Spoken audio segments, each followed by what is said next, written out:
Today we're going to take a look at a blade I've been really wanting to test for quite a while. I've had this one since Blade Show in June of 2022. I like this a lot. I don't even know if I can get it all on camera. This is the Condor Cojang, which is Joe Flower's interpretation of a very classic, sort of like a Polynesian, I think, or Southern Pacific kind of blade. He told me that the original design of these things was carried by folks who like to chop other folks' heads off. Anyway, we won't be doing any head chopping here, but we are going to check this blade out here coming up next on Survival on Purpose.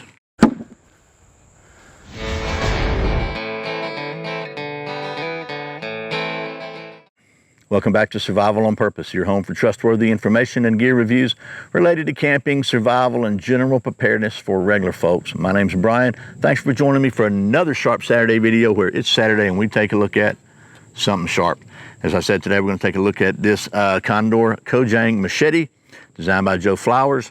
And I'm really excited about this. It's a really cool blade. But first, today's video is sponsored by Hog Holsters, the concealed carry holster I carry every single day of my life. Hog holsters are made in the USA in Arizona, and they are without a doubt the most comfortable concealable holster I've ever tested. Once I found Hog, I just stopped looking. So you can save 10% on your order at Hog Holsters, over 20 bucks, by using the coupon code Survival on Purpose, all one word. That's hogholsters.com. Thanks to Hog Holsters for sponsoring today's video. So let's talk about this here Condor Cojang Machete. And like I said, I think we saw this at SHOT Show in 2022. Joe showed it to me, and this was his take on a very traditional machete knife that was used by somebody on Southern Pacific Islands, like those folks that like to hunt heads and stuff. And he actually had one of the kind of originals, but this one's his take on it, kind of updated. And it's really pretty cool. I like it a lot because it's the biggest machete I've checked out so far, and it's almost like a sword. But let's talk about the specs of this thing, and then we'll get to doing some of that machete stuff. So first of all, it has a 20.88-inch blade. 20-inch blade. For those of you still stuck in that old metric system, that is 530 millimeters. The overall length is 27.68 inches, so almost 28 inches, or 702.5 millimeters. It has a 0.24-inch thickness, almost a quarter inch up here at the butt, or that one that's 6 millimeters, and it's tapered. It tapers down from here all the way down to almost to nothing at the point. So it's way thicker down here, and it gets thinner and thinner as it goes, which is pretty cool. It weighs 28.58 ounces or 810 grams. That's a little less than 2 pounds, and it's 1075 high carbon steel, natural finish steel, and with a convex grind and a walnut handle. And then the sheath is, man, Condor makes really good sheaths. They're famous for their sheaths. It is handcrafted, welted leather, and this is one of those you got to be careful with, or you'll wind up cutting yourself. So the sheath is, I can get it in here where you can see it. So you don't have to slide it in like that. I just do that because I don't want to cut myself. But it goes on down in there, and there you go. It's all the way in, and it snaps here like so. Snaps here like so, I said. Yeah. I don't know why I'm snapping. I'm just going to take it right back out. And it's got a swivel belt loop on it.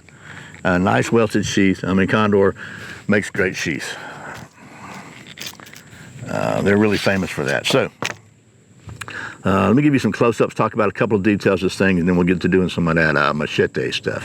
So the handle, as you can see, is kind of rounded, very comfortable. It's got this big flare at the end, so that's going to give you a really good grip if you're trying to chop. It's going to give you something to hold on to, and it's really you can, the further back you get, probably the more leverage you'll have, but still it keeps it from sliding out of your hand if your hands are sweaty. And then look at this. Here's what I was going to show you about the tang. So if it's a full tang, it's really thick here, a quarter inch, and as it goes down, it gets thinner and thinner and thinner and thinner to the end.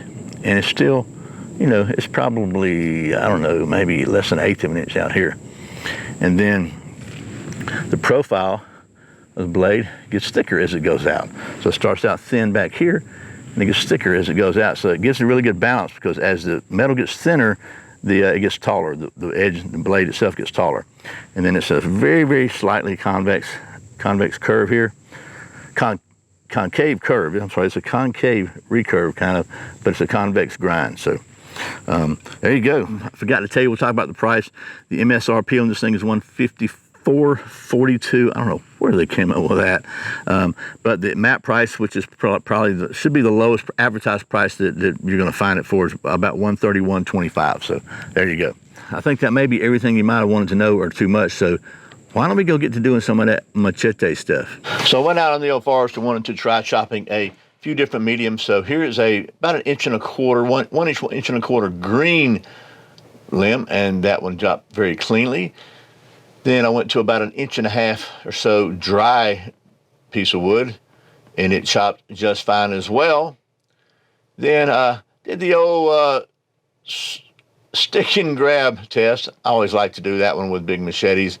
And then finally I wanted to try to catch something a little bit whippy, and you can see that it cut through that as well. When Chuck Norris wants an egg, he just cracks open a chicken. Okay, so there is, you can see it's a Condor Cojang. I think it did pretty well on chopping. But what about the ability to start a fire? Because I think that's an important thing to have in a bladed implement, just in case this might be the only tool you have in the woods and you need to have a fire. So I've got a ferro rod here, and I've got a piece of very dry poplar. This is a little piece of poplar. So this is not very wieldy. It seems like a little unwieldy for carving, but it's pretty well balanced if you hold it right there. Obviously, that's going to be, the momentum of the blade is going to interfere with you. But let's just, anyway, instead of me rambling, let's just try it and see. I found on a bigger blade like this, sometimes it's better if you just put the end on the ground and use it like a lever. And that gives you a lot more control. You don't have to try to balance it out. You can just kind of lever it down.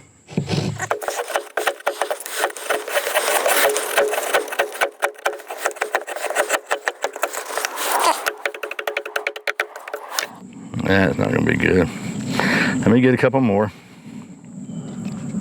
I mean, obviously this is not going to be as easy to do this with as it will with a good knife, right? Because it's a big honking machete.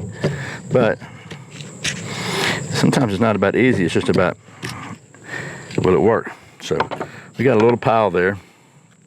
Now the next question is the back of this thing sharp enough to strike a ferro rod? And oh yes, it is. Really good, as a matter of fact. And look at there, she's got some burning going on. We got fire. Yes, we got fire. Yes, we do. There we go.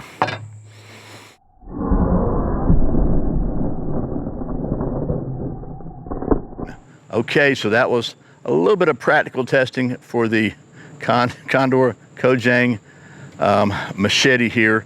And right off the bat, I'll just tell you, I like this thing a lot. It slices and it dices and it chops really, really, really well. It did pretty decent on the carving. Again, it's not a carving knife, but by using it for like a lever, it did pretty good at carving some curls and stuff, and struck a ferro rod really well. So far, it's doing really well on the practical stuff. But as you know, here at Survival on Purpose, and you see we're back at our headquarters, we maintain a state-of-the-art cutting-edge knife testing facility. And one of the industry standard tests we like to do is to test the aerodynamic balance of every fixed blade or big blade on our balance, orientation, and rotation device. By the way, I gotta be honest with you, I'm a little nervous about this one because it is long, and longer is usually harder for me to deal with on the balance, orientation, rotation device. And it's a little flexible. I just don't want to break anything, but you never know, right? So let's do it anyway. Again, that's not what this is designed for. That's why I kind of am hesitant about this, because it's just not what it's designed for. But man, I'd be letting you down if I didn't balance test it, wouldn't I? Let's try it. Whoop, whoop, whoop, whoop, whoop. Oh my gosh. Okay, I kind of pulled that one, baby. Let's try again.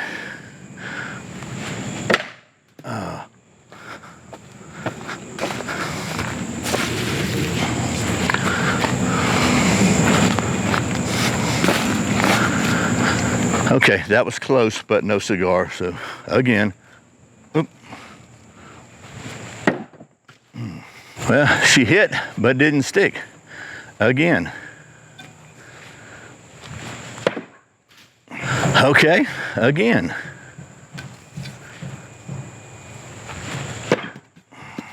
Maybe one more time. Man, I got under rotation and over rotation. I can't seem to get it right.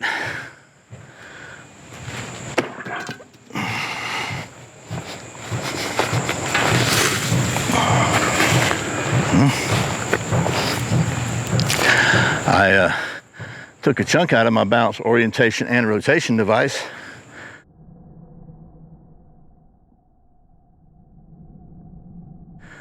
So far though, no damage. Let's keep going. We're gonna do it one more time. Whatever happens is what's gonna happen. And trying to make sure there's no sticks, no warpage, no bent. Okay, let's do it one more time.